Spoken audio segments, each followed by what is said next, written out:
Shooting జరుగుతున్నప్పుడు చిరంజీవి గారు ఒక మాట అన్నారు. సెట్‌లోకి వచ్చి సెట్ చాలా బాగుంది ప్రకాష్ అన్నారు. అన్న 1 అవర్‌లో మళ్ళీ హుక్ స్టెప్ మూవ్‌మెంట్ ఏశారు.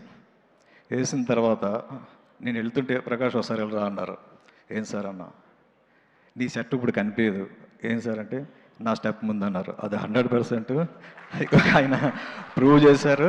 ఇప్పుడే కాదు ఎప్పుడూ ఆయన ముందు మా సెట్లు ఎప్పుడు కనిపించవు. ఎందుకంటే ఆయన స్టెప్ వేసినా వేయకపోయినా ఆయన ఫోర్‌గ్రౌండ్‌లో ఉంటే మా బ్యాక్‌గ్రౌండ్ ఎప్పుడు కొద్ది వీకే. అది నేను ఒప్పుకుంటాను.